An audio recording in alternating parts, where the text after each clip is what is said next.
오늘 어린이 주일 담비가 내리고 있습니다.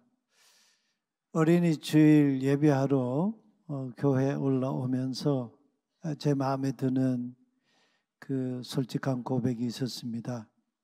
우리 아이들 앞에 너무 부끄럽다, 어른으로서 참 너무 부끄럽다 하는 그런 마음이 들었습니다. 하나님께서 우리 가정에 주신 귀한 자녀들 한 사람 한 사람 우리 주님께서 품에 안으시고 또 축복해 주시기를 기원합니다. 오늘 말씀은 그때에라는 말로 시작하고 있습니다. 영어 성경은 그저 then이라는 접속사로 간단하게 번역해 놓고 있습니다. 그렇지만 마태가 증언하는 그 본래 원어 성경을 보면 이 그때에라는 이 말을 이중 삼중으로 강조하면서 이 때를 굉장히 중요하게 언급하고 있습니다. 먼저는 때를 가리키는 전치사 n을 쓰고 있고, 그리고 두 번째는 그때, 그 시점, 그 시각이라는 단어인 호라라고 하는 단어와 더불어 그 호라라는 단어를 한정시키는 정관사가 붙어 있습니다. 그리고 나서 또 다시 한번 강조하기 위해서 지시대명사 에케이노스라고 하는 이 단어를 덧붙여서 그때의 에네케이네 테호라 이렇게 이 시점을 굉장히 강조하고 있습니다. 마태는 왜 이 때를 유별나게 강조하고 있는 것일까요? 제자들이 이때에 예수님께 천국에서는 누가 큰 자입니까? 라고 질문한 이 시점 그때를 밝히지 않고서는 이 문제의 이야기를 풀어갈 수 없기 때문이었기 때문에 아니겠습니까? 예수 믿지 않는 가정에서 보면 조상님을 제사할 때에 유세차 이렇게 하면서 언제 누가 누구에게 무슨 일로 무엇을과 같은 이런 형식을 갖춰서 조상과 후손들이 만나는 이 제례를 드립니다. 그런 제사 관용구가 있지 않습니까? 마태가 이렇게까지 그때를 강조하는 이유를 우리가 찾아보아야 하지 않겠습니까? 바로 그 시점 그때는 예수님께서 이미 마음이 비록 몸은 가버나움에 있었지만 예루살렘에 이미 가 계신 그때였습니다. 승천하실 때가 가까이 온 것을 아시고 예루살렘으로 올라가기로 굳게 결심하신 그때였습니다. 근데 예루살렘으로 올라가시려는 이유가 충격적이었습니다. 죽으러 가시다는 그런 이야기였습니다. 실존 철학자들은 우리 인간이 가지고 있는 한계 상황을 굉장히 주목했습니다. 그래서 인간은 죽음이라는 한계 상황을 극복할 수 없는 존재다. 그래서 하이데거 같은 철학자는 인간을 죽음을 향해 태어난 존재, 죽음의 존재라면서 자인, 줌, 토대 이렇게 인간을 향하여 규정 지었습니다. 실존 철학자들이 사실 이걸 보면 우리 인간에 대해서 얼마나 진솔하게 성찰하고 고뇌하고자 했던가 하는 걸 우리가 알 수 있지요.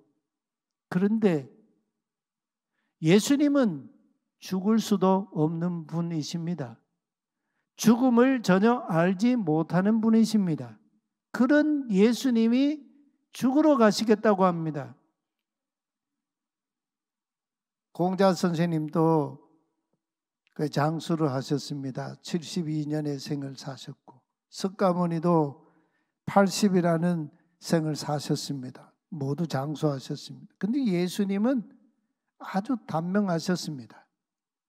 아니 죽음을 모르시는 그분이 이 세상에 죽기 위해서 오셨다고 합니다. 인류 역사에 그 누가 죽음을 기다리면서 자기 인생을 살아간 분이 있었겠습니까?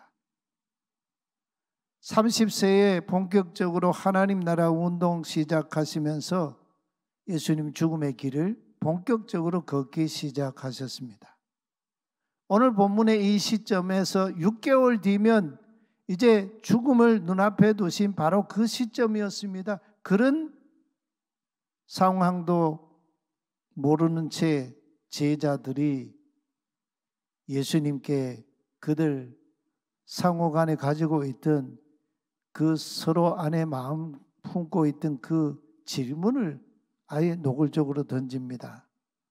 천국에서는 누가 가장 큰 사람입니까? 여기 천국에서 누가 크냐라고 하는 이것은 12 제자들 중에 우리 중에 누가 제일 큽니까? 이런 질문이거든요. 오늘 본문 뒤에 나오는 마태복음 20장 20절에 가면 12 제자 중에 야고보 요한의 어머니가 두 아들을 데리고 예수님께 가까이 나와서 제 이 두 아들 하나는 주님 오른편에 하나는 주님 왼편에 자리에 앉혀주소서 이렇게 청탁을 합니다. 그때 그 광경을 지켜보고 있던 다른 10 제자들이 붕괴했다고 하죠. 왜 붕괴했겠습니까? 다른 제자들도 그 문제에 대해서는 같은 생각을 가지고 있었기 때문 아니겠습니까? 마가의 증언을 보면 오늘 본문에 마태는 이야기하지 않는데 예수님께서 제자들과 함께 가버나움에 있는 집으로 이렇게 가시는 그 길에서 제자들끼리 서로 아주 적극적으로 서로 우리 중에서 누가 가장 크냐 하고 논쟁을 벌였다 이렇게 증언하고 있어요. 그런 제자들의 마음속을 훤히 들여다보시는 예수님은 제자들에게 의도적으로 한 어린아이를 초대하여 부르셨습니다. 그냥 길 가는 아이 이렇게 하신 게 아니고 한 어린아이를 예수님이 아마 마음에 두고 그 아이를 초대해서 제자들 있는 그곳에 부르시고는 제자들 있는 그들 한복판에 그 어린아이를 세우셨습니다. 그리고는 너희가 돌이켜 이 어린이처럼 되라 하셨습니다. 여기 어린이로 나오는 이 어린이는 파이디온인데 이 헬라어의 파이디온은 7세 미만의 아이를 가리킵니다. 그래서 교육학에서는 7세 미만의 아이들을 유아라고 합니다. 그리고 8세부터 12세까지를 아동이라고 하죠. 그래서 몇 년 전부터 우리 교단 총회는 또 우리 교회도 시행하고 있죠. 아동들에게 8세부터 12세 아동들에게 아동 세례를 베풀고 있습니다. 그래서 이 유아와 아동을 통틀어서 어린이 이렇게 말합니다. 여기서 우리는 질문하지 않을 수가 없어요. 예수님께서 제자들 한복판에 데려다 놓으신 이 유아는 도대체 어떤 존재이었을까요? 당시 시대 상황으로 보면 이 유아 어린이는 남자도 아닙니다. 이 파이디온이라고 하는 이 어린이 아이라고 하는 이 단어는요, 남자도 아니고 여성도 아니고 중성이에요. 그저 물건 취급당하는 그것이에요. 사람 대접받지 못했습니다. 우리가 복음서에서 읽지 않습니까? 예수님께서 기적 베푸실 때 남자만 5,000명이었더라 하는데 어린이와 여자를 제외한 남자만 사람 수에 아이들을 넣지 않았다는 얘기죠. 당시의 로마 제국의 귀족 가문에서는 출산율이 아주 매우 현저하게 낮았습니다. 막 우리나라가 지금 초저출산 국가라고 걱정을 하고 있는데 로마 제국 시대에 로마의 그 귀족 가문에는 지금 우리나라 출산율보다 훨씬 더 낮았습니다. 거의 바닥이었습니다.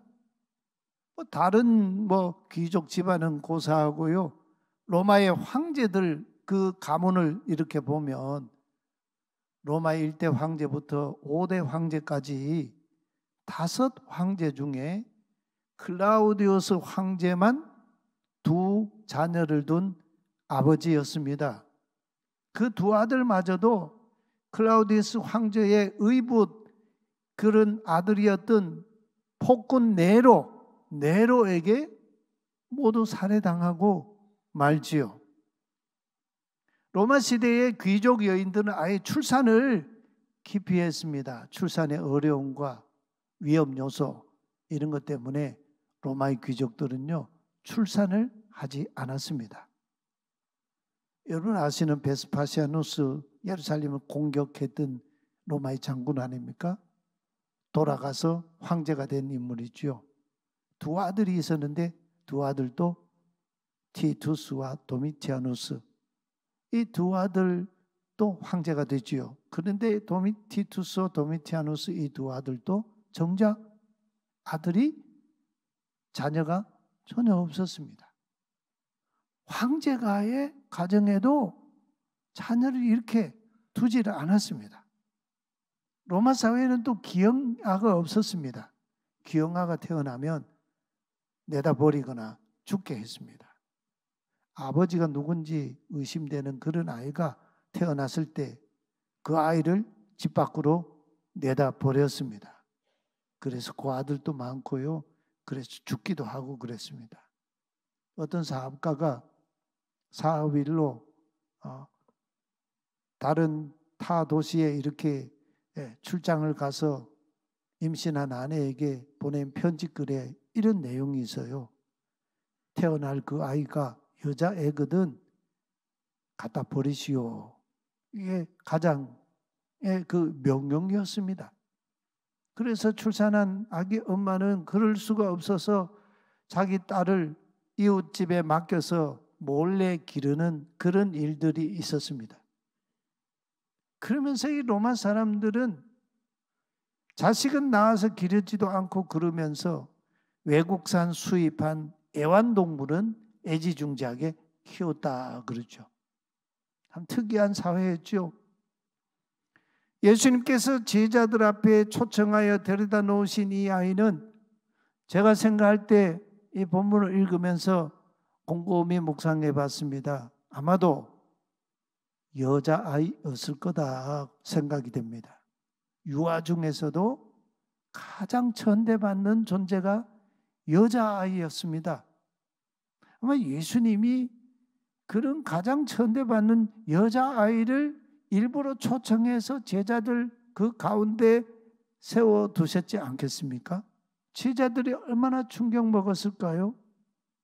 자기들이 볼 때 사람 취급도 하지 않는 그런 유아를 데리고 오셔서 그들 가운데 세우시고 이 어린 유아와 같이 되지 않으면 아예 천국에 절대로 들어가는 것조차 불가능하다 하셨습니다.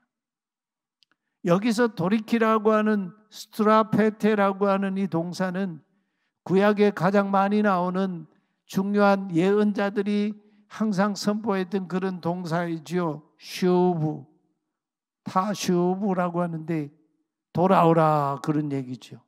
하나님께서 예언자들 통해서 끊임없이 시대마다 하나님께로 돌아오라 돌아오라 회개하라 외쳤지 않습니까? 이 돌이키라 회개하라는 이 명령이 의미가 뭘까요? 제자들에게 지금 말씀하신 이 의미, 권력의 의지, 권력지향적인 그런 이 의지, 우리 12 중에 누가 가장 큰 자냐 하는 그런 권력의 의지를 버리라는 말씀 아니겠습니까? 초보 운전자가 경부 고속도로에 들어갔다가 방향을 돌이키지 못해서 부산까지 갔다는 농반 진반 얘기가 있습니다. 부산까지야 갔겠습니까? 방향을 바꾸지 못하면 아예 천국에 들어가지 못한다. 이 주님의 말씀이었습니다. 어린아이 같이 된다는 의미가 뭘까요? 요즘 우리 사회에 이슈가 되고 있는 것 중에 하나가 어른아이 증후군이지 않습니까? 피터팬 신드롬이라고 하는 어른아이 증후군이 있잖아요. 신체적으로는 나이는 어른이 되었는데 아이 상태를 벗어나지 못하는 그런 사람을 두고 하는 말이죠. 그런 사람이 되라는 의미이겠습니까? 어린이같이 되라는 말씀은 권력 지향적인 권력 의지를 버리라는 말씀이죠. 오늘도 그렇지만 예수님 당시의 유아들이 서로 모일 때 권력과 서열을 따지는 지위에 관심을 두었겠습니까? 요즘 말로 유아들이 시의원하겠다, 국회의원하겠다, 대통령이 되겠다 그런 권력 의지를 갖고 있습니까? 프리드리히 니체라고 하는 철학자가 인간의 권력 욕구를 권력의 의지라고 했지 않습니까? 니체가 자라투스트라는 이렇게 말했다라는 그 책에서 그가 설정한 초인이라고 하는 그런 초인의 입을 빌려서 이런 말을 했지요. 나는 생명 넘치는 자를 발견할 때마다 권력을 향한 의지를 보았다. 심지어 하인의 의지에서도 주인이 되고자 하는 의지를 발견했다라고 합니다. 어떤 사람들이 에너지가 충만하고 삶의 그런 동적인 그런 에너지가 강합니까? 권력 의지를 가질 때에 자기 전 인생을 다 갖다 쏟지 않습니까? 생명 걸고 운동하지 않습니까? 오늘 이런 권력 의지가 오늘 우리 자신에게는 예외일까요? 나보다 약한 자의 지배자가 되려고 하는 그 의지가 우리 안에는 없습니까? 우리가 예수님을 뒤따른다고 하면서 이 권력의 의지를 버리지 못한다면, 돌이켜 회개하지 않는다면 우리는 천국에서 큰 자는 고사하고 예수님 말씀이 천국에 절대로 들어가지도 못한다 하십니다. 우리가 이 말씀을 얼마나 자주 그냥 우의독경으로 듣고 말아 버렸습니까?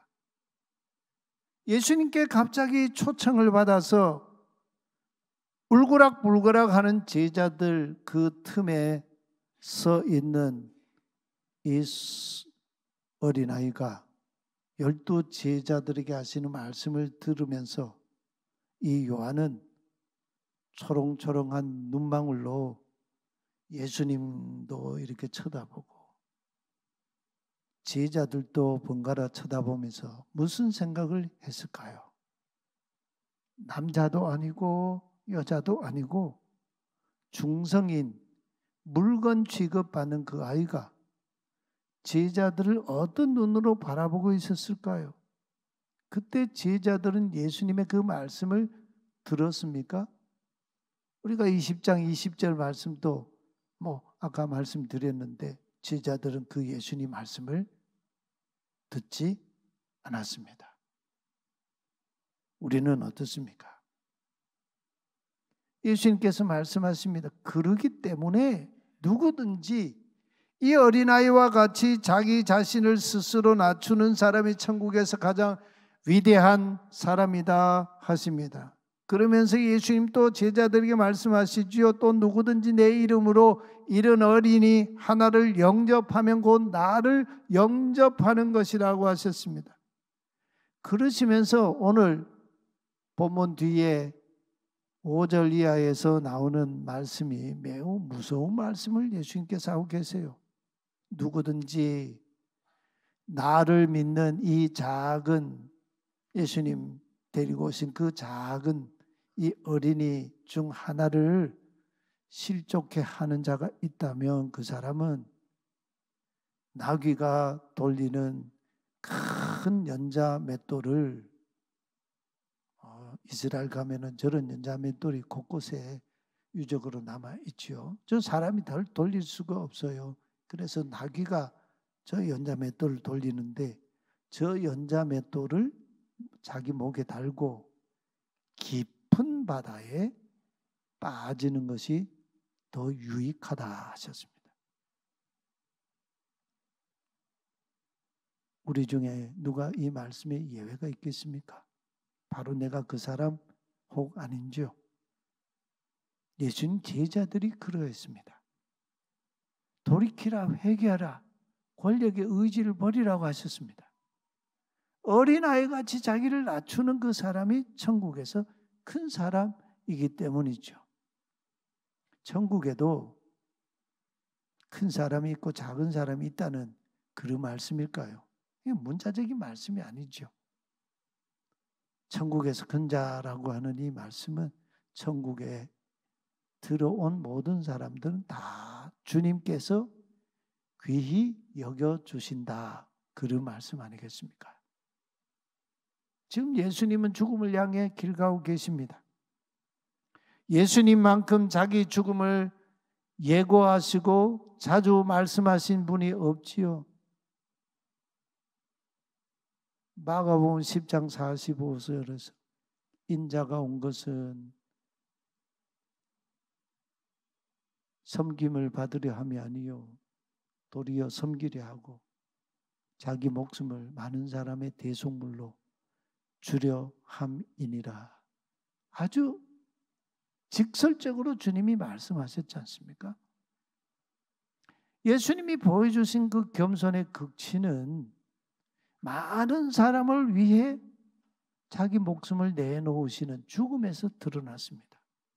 그래서 사도 바울은 이 예수님의 말씀을 잘 이해하고 그 말씀에 깊이 그 말씀이 삶의 그런 이 표대가 되었던 바울이 그 주님을 그리스도를 찬미하는 찬가를 부르지요. 그러면서 이 찬가를 부르기 전에 너희 안에 이 마음을 품으십시오. 곧 그리스도 예수의 마음입니다. 하고는 바울이 주님을 어떻게 찬미했습니까? 그는 자신을 낮추셔서 죽기까지 순종하셨으니 그 십자가의 죽으심이라. 그래서 하나님도 예수님을 높이 높여주셨네. 이렇게 주님을 찬양하죠. 사도 바울이 찬미했던 예수님은 탄생하실 때부터 죽기 위해서 이 땅에 오셨습니다. 평생 죽음의 길을 걸어가셨습니다. 그런 예수님과 함께 길 가는 제자들이 12 중에 서로 누가 크냐 하는 권력의 의지로 다투었습니다. 그것을 스스로 해결하지 못해서 예수님께 우리 중 12사람 중에 천국에서 누가 제일 큰 사람입니까? 이렇게 질문까지 합니다. 어려운 역사의 시기에 20세기 중반 나치 히틀러 시대에 나치 신학자였던 발터 구르트만이라고 하는 신학자가 있습니다. 이 신학자는 나치 히틀러에게 정권의 교회를 종속시키는 신학운동을 펼쳤습니다. 당시 고백교회를 이끌고 또 목회하고 가르쳤던 디트리 본 헤퍼와는 정반대의 길을 걸었죠. 독일 교회 안에 서로 다른 길을 걷는 신학자와 목회자와 교회들이 있었습니다. 이 발터 구르트만은 당시 미국 자본주의 그리고 소련의 볼셰비즘의 도전으로부터 독일 국가를 지킨다는 명목으로 히틀러의 전체주의 국가관을 신학적으로 옹호하는 그런 신학운동을 펼쳤어요. 그러면서 교회는 국가 이익에 우선 봉사해야 한다고 주장했습니다. 교회는 국가교회가 되어야 한다. 이렇게 말했습니다. 보네포 목사님과는 정반대의 길, 권력의 길을 걸었죠. 그런 신학자였습니다. 오늘날도 힘과 권력과 돈을 가진 자들에게 교회가, 목회자들이, 성도들이 무릎을 꿇습니다. 사람의 권력욕은 죽어야 멈춘다는 말이 있지 않습니까? 그만큼 이 권력의 문제는 너나 없는 우리 자신의 문제라는 말씀이죠. 그래서 예수님은 누구든지 나를 따라오려거든 자기를 부인하고, 여기 자기 부인한다는 말은 자아를 죽인다는 말씀이죠. 그리고 자기 십자가를 지고 그리고 내 뒤를 따를 것이니라고 하셨습니다. 우리 교회 안에는 높은 곳, 낮은 곳 없습니다. 이게 교회이죠. 근데 혹 우리 교회 안에 높은 곳이 있습니까? 낮은 곳이 있습니까? 그렇다면 교회가 교회라고 할 수 있겠습니까? 천국에도 높은 곳, 낮은 곳 없습니다.